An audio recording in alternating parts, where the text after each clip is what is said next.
Hello everyone and welcome back, and today we're going to be talking about Vassals, a system which is deeply frustrating as really it's probably one of the most frustrating mechanics in Total War, and I'd love to see it fixed in Warhammer 3, not just because it is Warhammer 3, but in general for future titles. There is currently no reason to have Vassals, even with factions that you need to have Vassals with, like the Warriors of Chaos. So we're going to talk about that today and see how it can be improved. But before anything, a big thank you to our sponsor, Instant Gaming. Instant Gaming is a platform where you'll be able to buy loads of games, even ones that have just released, for pretty good discounted rates. Gaming is getting rather expensive, and Warhammer Tabletop is increasing in price every year. Just recently it's been announced that it's going to be higher, so you need to find the best discounts to enjoy all your hobbies, and gaming is one of them. Borderlands 4 is a game that's just released. I'm looking forward to it, and I'm going to be picking it up at a pretty sweet discount. Surely it can't be worse than the Borderlands film, right? Not only that, but we have a monthly giveaway going on. Win the game of your choice. All you have to do is click on the link in the description below, sign up, and there you go. You don't even have to make a purchase. Also, when making a purchase via my link, also in the description below, you support the channel at no extra cost to you. This is a company that I've been working with for a while now, and I've been using their services quite often as I still want to buy some games, and well, you guys know that tabletop is getting worse and worse each year, so I need to find the best deals possible. A big thank you once again to Instant Gaming for sponsoring the video. Now, let's return to the task at hand. So you've played Total War, you've likely dealt with the Vassal system. It's not just in the Warhammer series, and really the best implementation was once again Free Kingdoms. But we're going to be talking about Warhammer here, as that's the most active and worked on title, and hopefully for the future also, because the Vassal system desperately needs to be improved. We're going to be using the Warriors of Chaos as the main reference here, as you're going to be getting a Vassal from turn 1, and it's the one that very heavily pushes you towards Vassals. A Vassal is technically part of your empire, although you have no control on it.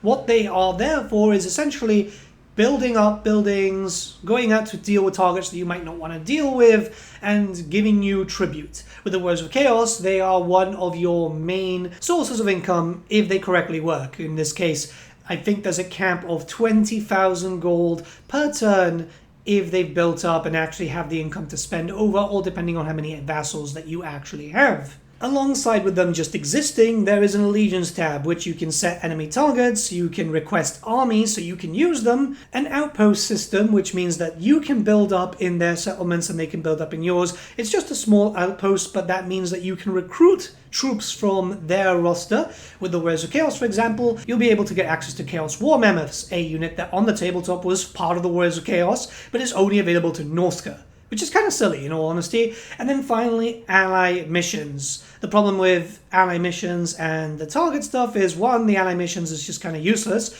and two, setting targets in most cases flat out gets ignored. The AI doesn't know how to respond to stuff, and it just basically makes vassals useless. There are a number of reasons why vassals are useless, but this is a big one. So let's start off with vassal income, something that's very, very important. One of the main reasons that you have vassals is to colonize areas that you otherwise would get no benefits from colonizing. In the case of the Warriors of Chaos, it's just areas that aren't really dark fortresses.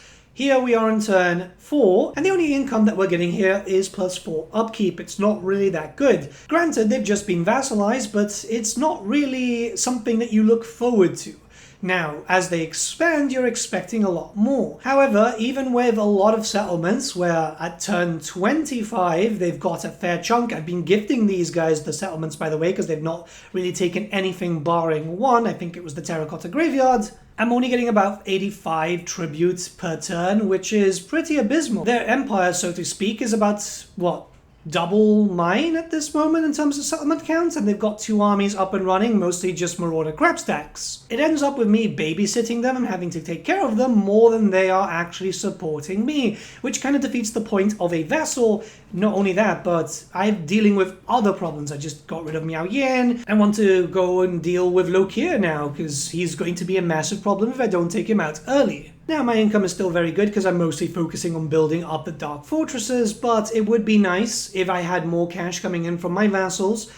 And that would mean that I could actually then start spending more cash and building up more armies. The buildings for the Warriors of Chaos are obviously not very cheap. Now let's talk about the vassals themselves building up their empire. In most cases, you're going to be doing that for them. You're going to be taking out settlements and you're going to have to gift it to them so they can have something. The problem here is the gifting system is pretty bad. It's just the basic trade system. Meaning that if I want to give a settlement inside Grand Cafe to my vassals, they need to be directly next to it, which is awful considering that the gates for Grand Cafe are very, very good for Tzeentch, or in general, those fortress buildings are quite good at getting faction-wide bonuses. For Tzeentch and Warriors of Chaos, that means that you can use those single settlements to get plus 10 research rate. That's plus 30 if you get all 3 gates. So I have to put myself in a negative to be able to get rid of the settlements that I don't want. And at this point you might be saying, well, what you can do is set target and so on. The target system also has quite a lot of flaws. There are certain cases where the AI just doesn't know how to handle with that, be it because of terrain or just the AI doesn't want to do that. You've spent allegiance points and they don't really move. You can see here that the AI is moving towards one of its settlements. We are fighting against the Jade Custodians, but they're not really moving towards them despite having a full 20 stack. And even when they do, well, they just kind of run a suicide run and have their whole army die, which is awful. Now you can set a target, and in some cases they will actually go for it, sometimes taking 2 or 3 turns more than it should, which at least is still being done, though at that point I was very close to attacking it myself. Which is kind of curious, considering that when you vassalize a faction, it's almost like their AI completely dubs out, which is less than ideal when you're kind of relying on them to build up, to get some cash, and to generally just support you. It gets to the point where you can actually put a target onto a faction, so in this case, the Jade Custodian's Gate. At that point, I just don't want it, let them go take it, and yet they'll completely go ignore it for a turn or 2, in this case going to a settlement that belongs to the Skaven, which the AI knows full well enough. The funny thing is that this AI wasted its time going to that settlement, didn't actually even reveal it, and then went back to the Jade Custodian's Gate. But not before returning back to one of their settlements and waiting for a turn or 2. It was very flip-floppy, and that stuff is just kind of frustrating. You're seeing the other AI perform well, but for some reason this vassal, or just in general your vassals, don't know how to comprehend what is total war. Hell, I set them the war target in turn 17 and they didn't do anything about it until turn 25 is when they started sieging it. It's ridiculous. At that point they could have taken it down and started moving towards another settlement, never mind the fact that there were undefended cities for Miao Yin, which she was preoccupied with myself. Yeah, you see what I mean? It's more I'm looking around to see if my vassals are getting attacked, more than them supporting me. I get there's a degree of babysitting simulator here, but it shouldn't really be the case. Further to that, there's other issues too, like for example here, when you're playing as characters like Be'lakor, or just any characters which are landlocked to an island, or just in general need to cross the ocean, the AI for the vassal will not know how to act. So after Albion has been taken, it looks like the AI needs a few turns just to kind of get going, to be able to cross the ocean to deal with a target, or in some cases it's like the whole situation of, oh, go colonize this, go attack that. It will take them multiple turns to compute, even if they have a full army stack. Overlooking at the other side of the spectrum, vassals are something that you're going to be getting naturally, and if you're a Chaos faction, you are disincentivized from getting other vassals, right? That aren't from that culture. Here, I'm going to be picking up the guys from Hochland, but the problem is they can't deal with the corruption. More corruption and more corruption and more corruption.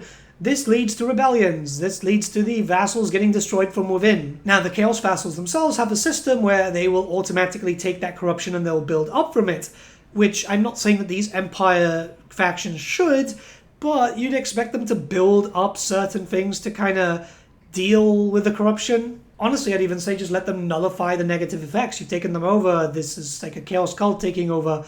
It's kind of silly when you're trying to build up, you're pushing around, and then you notice that one of your vassals has basically destroyed themselves because they don't know how to handle a rebellion army. And even then, rebellion armies are pretty damn awful. So how does this issue get fixed? First up, Vassal AI has to remain as active as other AI. You don't want them basically just being a vegetable. I think that's probably the best way of saying it. And, well, the allegiance stamp needs to be fixed up. This attack target, occupy target, defend target system doesn't really work. You're wasting allegiance points for nothing. Like, there is literally barely any work going into it. The AI isn't doing much, isn't moving around. It needs to start pushing out even further. The order system should still work, but it needs to be just 4 different options: aggressive, defensive, economic, or just standard. The idea here would be, if you've got them aggressive, they'll go and attack your enemies. If you've got them defensive, they'll patrol around and protect it. Economic, they'll focus on economy, and then normal or standard, whatever they want to call it, that would then be the AI will work as normal. They'll attack where seeing appropriate, they'll defend where they need to, and they'll just build up as a normal AI would. This would mean with aggressive, they'd be more alongside you attacking the enemy armies.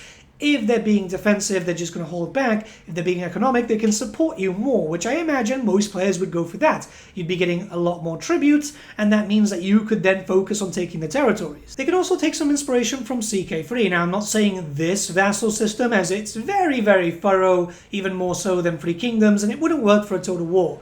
But they could do a section with the 4 sections: economic, defensive, warfare, and just standard, with different types of actual numbers to go through it. So you can get the economic on really, really high, which means that they'll be focusing on building up their own territories, just trying to get as much money coming in. It would even help you out a little bit on vassal tribute. And there could be a section at the bottom just focusing on vassal tribute. You can have it as high as you want or as low as you want, meaning that they can have more to build up for themselves, or they can screw themselves over and just funnel it all, or as close to all, to you. That would be more beneficial rather than just getting like 85 income per turn. That's not even enough for a Marauder trooper. Like, it's kind of silly. By the way, if you're wondering, yes, that's the Warcraft mod for CK3. It's a slow update one compared to the others, but it's really, really fun. If you like Warcraft and you don't like modern Warcraft stuff, this is probably going to be for you. Gifting settlements needs to be fixed up tremendously. One, I shouldn't have to have them having a base right next to the settlement I want to gift it. If I've got control of that area, I should be able to gift it to any one of my vassals. And this is going to be relevant to something that we're going to talk about at the end of this video. But let's use an example. These settlements right here, they're very close. I should be able to gift them. If I'm going to, say, Lustria, because, you know, we can use one of those sea lanes to go and attack Lustria, I should be able to gift settlements in Lustria to my vassals. I think that they would benefit from it. Or if I have vassals in other locations and I want them a little bit closer, the idea is being able to gift it to the servants who are following me. If I can't build up those areas, or if they've got no use to me, I'd rather give it to my vassal than abandon it or just have it there wasting space. Another thing is being able to buy settlements from your vassals. It's one of these things where sometimes they'll take over something. When they actually work, they might go take a dark fortress, and then you're kind of stuck there. I want that settlement. It's very important to me as a Words of Chaos faction, and I can't get it. I should be able to revoke the title, kind of like what happens in CK3, with a chance of that vassal either getting very, very annoyed and I have to build up my reputation with them again, or there could be a chance of them trying to rebel and I can just put that rebellion down. I've seen circumstances, not only with myself, but when I'm watching streamers whilst I paint, where, yeah, you know, a big dark fortress, one that's quite important, has been taken by a vassal, and now you're kind of stuck without it. Now, I've been talking a lot about the Warriors of Chaos here, but this actually extends to different factions. Slaanesh, you're incentivized to actually have vassals. This is why seduction exists. But in most cases, there is no point. Why would you have seduction going when you don't get any benefit from that? There are other races which also can have a benefit from vassals if everything works as intended. I'm thinking also about the far future. Characters like Neferata might likely have some vassal system. Nagash, I'm expecting Nagash to be able to vassalize and then later confederate all the different types of undead factions that there are. It just kind of makes sense because he does actually do that when it comes to the end times as a lore mechanic, right? So I could see that happening in Total War. Why would I want to have vassals in the other side of the world getting me into wars that I really don't want to get into, and they're just going to die out because the AI just kind of derps out? I'm thinking about the future here for this and future games. If we end up getting a Total War 40k, if we end up getting a Medieval 3, It would be great to have a vassal mechanic which actually works. And what better way than to test it out in Warhammer 3? There's loads of mechanics that get tested out in other games. This is why the sagas exist, by the way, or even just like mechanics that you've seen in other DLCs from other games making their way into the main titles. It's just kind of important to get functions like this, which most people ignore, actually working. I've been thinking about this a lot because, yeah, the patches have been getting a lot better. The last patch introduced a lot of fixes to the Tomb Kings, made them a lot more enjoyable, and actually made the Lizardmen playable. We've had a beta for Sieges, which really helped out. I think it's time that we start seeing more big patches like that, fixing up some core issues of the game. I know some people might not see this as a big issue, but the fact remains that a lot of systems need to be improved about. The game is getting better and better, and a system like this should not be ignored. But let me know what you guys think in the comments below. Let's start a bit of a discussion. I've got a few videos coming up. I know I've been very disappearing from YouTube lately. I've just been busy with the stuff with the move and everything around that, but I've got a bunch of video ideas lined up, so there should be a few more coming out this week, and more or less hoping that the schedule returns to normal as from next week. Here's hoping, right? Like, knock on wood. Have a great one, guys, and I'll see you all again very, very soon.